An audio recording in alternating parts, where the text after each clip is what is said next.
According to the FBI, hate crimes in America targeting Muslims or people who just appear to be Middle Eastern surged in the aftermath of 9/11. There is this cloud, with the hate crimes, with the profiling, with being rounded up. Again, I think this illustrates the power of film, that in spite of the reality, in spite of the material that we know to be true, we still embrace the mythology. The mythology is still a part of our psyches. Stereotypes take a long time to wither away. And for many of us, we're comfortable with our prejudices. We don't want to change. We've grown accustomed to this face.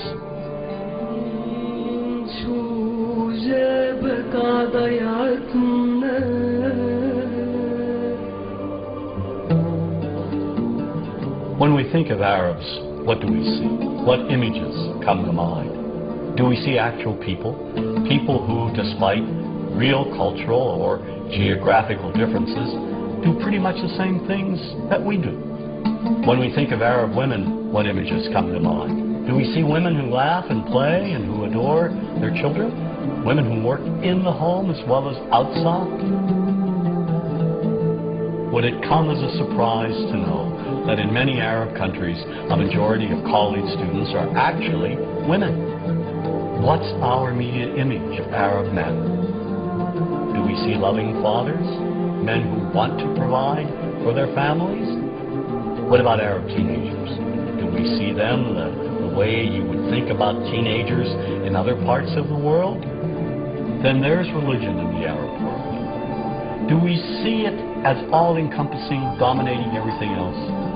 Do we know that even though faith plays a huge role in the Arab world, just as it does here in the United States, that it's also true that much of the Arab world is quite secular?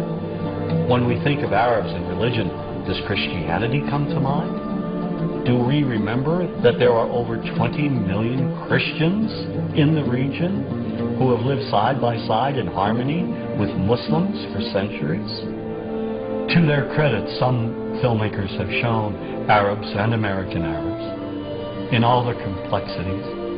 An excellent way to shatter a stereotype is through laughter, through comedy. So we have comedians. Comedians have done this historically. Black comedians, Jewish comedians.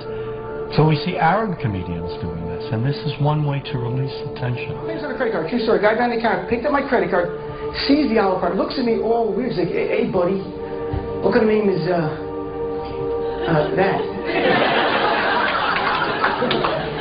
I'm like, "Well, sir, it's an Arabic name." He goes, what does this mean?" So I'm like, well, translated to English, it means peaceful, friendly Arab. But he's not happy because, what Arab country is your family from? So I tried the most peaceful, popular one that he would like. So I'm like, we're from the same Arab country that Aladdin is from. To his credit, Michael Moore in Fahrenheit 9/11 in the DVD includes a scene with this comedy coming out. My name really is Ahmed, and I can't fly anywhere. All you white people have it easy. You guys get to the airport like an hour, 2 hours before your flight. It takes me a month and a half.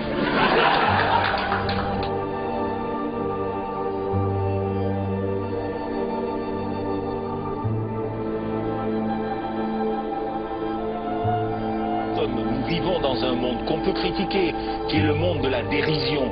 Vous le savez bien, et dans les médias, je dirais, le monde de la dérision, on se moque de tout. Le fait que ça se fasse me satisfait.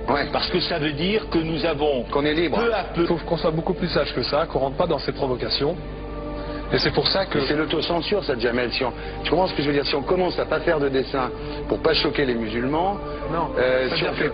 Pour moi, c'est de l'autocensure. C'est la fin de la liberté d'expression. Pour moi, la liberté d'expression, la liberté d'expression et le respect font partie, sont mariés ensemble. Moi, je suis pour la liberté d'expression. Mais si je vais blesser une personne, pourquoi blesser la personne? Non, mais si moi j'ai envie de faire une caricature sur Mahomet ou sur un rabbin ou sur Jésus-Christ, il faut que j'ai le droit de le faire. Tu comprends? C'est ça la France. Quand tu sais que tu vas blesser 10 millions de personnes, pourquoi tu vas les blesser? Pourquoi? C'est la liberté, c'est ça. C'est la liberté de...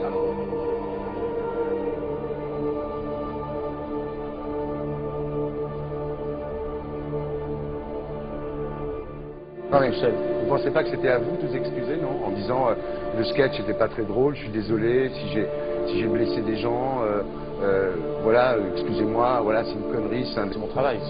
Mais vous ne referiez pas le même sketch quand même? Mais le spectacle que je fais reprend en grande partie les lignes de ce sketch. Mais il y a un truc que je ne comprends pas sur cette affaire, c'est qu'à aucun moment vous avez senti le besoin de vous excuser et que vous en avez rajouté. C'est tellement surprenant, c'est tellement inadmissible que j'en suis choqué. Voilà. Dans un pays où on peut parler, on peut s'exprimer. Et là, pourquoi tout d'un coup, sur un sujet, on ne pourrait pas s'exprimer Vous savez bien pourquoi on ne peut pas s'exprimer. Pourquoi? Parce que dans ce pays, on a envoyé pendant la guerre des juifs dans des chambres à gaz et que ça crée un petit problème quand même. Vous voyez ce que je veux dire? Dans ce pays, on a envoyé pendant 400 ans des centaines de millions de Noirs. Il y a eu 400 ans d'esclavage. Et pourtant, ça n'a pas empêché Michel Leb de faire un sketch qui m'a fait marrer. Où il faisait un noir, et à la fin, il faisait un singe. Et en parlant des narines, en parlant des lunettes. En tout cas, lui, il n'a pas été interdit d'exercer son travail. Il a même eu la Légion d'honneur. Quelqu'un qui a toute sa famille qui a été exterminée dans un camp de concentration et qui voit quelqu'un à la télé qui dit Israël. Vous vous rendez compte? Je ne sais pas. Mais non, il y a des moments où même si on connaît les gens, même si on les a invités, on leur... Et c'est pour ça que... C'est l'autocensure, ça, Jamel. Tu comprends ce que je veux dire? Si on commence à pas faire de dessin pour pas choquer les musulmans... Non, si on fait... Pour moi, c'est de l'autocensure. C'est la liberté d'expression. Pour moi, la liberté de... Et là, pourquoi tout d'un coup, sur un sujet, on ne pourrait pas s'exprimer sur ce sujet? Vous savez bien pourquoi on ne peut pas s'exprimer. Pourquoi? Parce que dans ce pays, on a envoyé pendant la guerre des juifs dans des chambres à gaz et que... Deux poids, deux mesures. La liberté pour tout le monde. C'est-à-dire? La liberté pour tout le monde. Il y a une personne comme Dieudonné qui a fait un rabbin, enfin qui a fait un colon juif, etc. Tous ces DVD ne sont plus dans les pactes. On l'empêche médiatiquement, on ne le voit plus. Alors que lui, c'est un comique. Plusieurs lois qui ont été faites contre l'antisémitisme. Et moi, je fais un appel aujourd'hui de faire une loi contre l'islamophobie.